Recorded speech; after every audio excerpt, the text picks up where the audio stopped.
وہ نوجوان جو آس پاس کسی بستی کی تلاش میں گئے تھے، ان کے ساتھ قبیلہ بنی سعد کا ایک شریف مرد بھی تھا۔ انہوں نے بتایا کہ وہ بچتے بچاتے لوٹے ہیں، ہر چہار طرف سے فوجیں امڑ رہی ہیں، بستی والے سہمے ہوئے ہیں، اپنے خاندانوں کو لے کر پہاڑوں میں چھپنے بھاگ رہے ہیں، شام سے سب سے خوفناک دستہ بس پہنچا ہی چاہتا ہے۔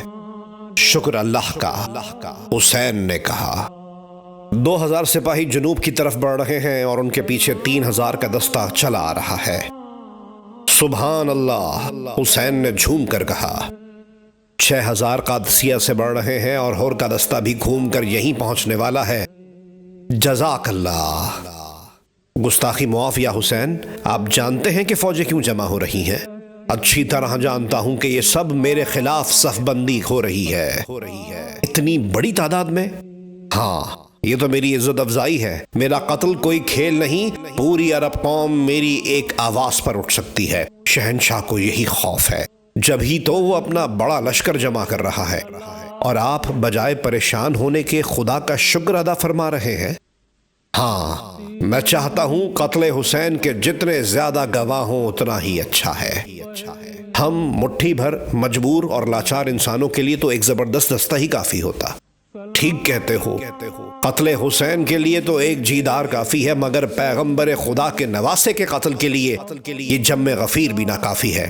ذرا دیکھو تو میری ایک چھوٹی سی فوج کی شہنشاہ دمشق کے دل پر کیسی ہیبت چھائی ہے کہ کونے کونے سے لشکر ٹوٹے پڑتے ہیں اور پھر بھی اطمینان نہیں۔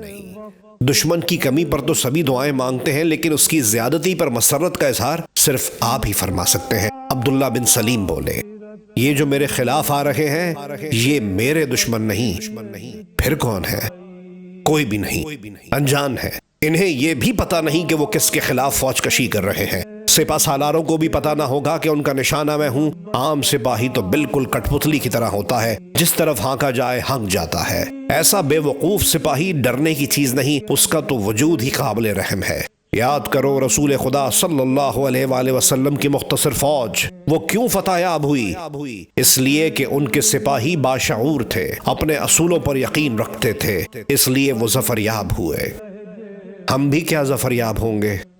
اگر مجھے اپنی فتح کا یقین نہ ہوتا تو ان فوجوں کی آمد پر خوف سے ہی ختم ہو جاتا۔ سوائے قریبی عزیزوں کے کوئی فتح کے اصلی معنی نہ سمجھ سکا۔ شاید غیب سے اللہ پاک عین موقع پر کوئی مدد بھیج دے، فرشتوں کے لشکر آئیں تو دم بھر میں دشمن کا صفایا کر دیں، طوفان نوح کی قسم کا کوئی عذاب نازل ہو اور صرف اللہ کے پیارے صحیح اور سلامت رہ جائیں، گناہگار اور فاسق ختم ہو جائیں۔ یہ سب نہ ہوگا۔ میری سچائی اور حق پرستی ہی میری فوج ہے، یقین ہی میرا سب سے بڑا ہتھیار ہے۔ تم لوگوں کی محبت اور وفاداری سب سے مضبوط زرہ بختر ہے۔ میں تو بس اتنا چاہتا ہوں کہ جو کچھ میرے ساتھ ہوا ہے زیادہ سے زیادہ انسان دیکھیں اور سمجھیں۔ حسین کے خون کے دھبے یزیدیت کے دامن پر دیکھیں اور اس لہو کی سرخی کو یاد رکھیں۔ ابن مظاہر کی آنکھ سے آنسو جاری ہو گئے۔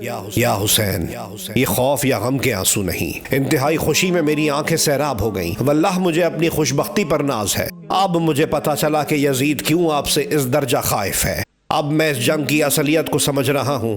حسین علیہ السلام کے دشمن ذہنی طور پر نادار اور برہنہ ہیں۔ ہمارے قتل کا ان کے پاس کوئی جواز نہیں۔ عرب قوم کی نظریں رسول اللہ کے نواسے پر لگی ہوئی ہیں۔ خلیفہ وقت سر پٹخ رہے ہیں، جھلا رہے ہیں، کیونکہ حسین ابن علی نے ان کی بیعت سے انکار کر کے ان کے وقار کو دھکا لگایا ہے، ان کی خلافت پر شے پڑنے لگی ہے۔ لوگ آج منہ سے کہنے کی جرت نہ رکھتے، مگر وہ بالکل مفلوج بھی نہ ہوئے۔ پراگندہ ہو رہے ہیں، لیکن آج نہیں تو کل وہ اپنے خیالات سمیٹ سکتے ہیں۔ آج یہ کہنے کی جرت نہ رکھتے ہوں کہ حسین حق پر ہیں، لیکن کل کیا وہ سوچ سکیں گے؟ اس پر یزید کو بھروسہ نہیں۔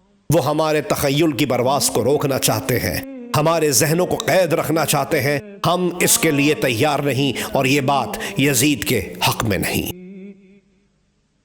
ابھی تو گود کی گرمی نہ کم ہوئی ہوگی۔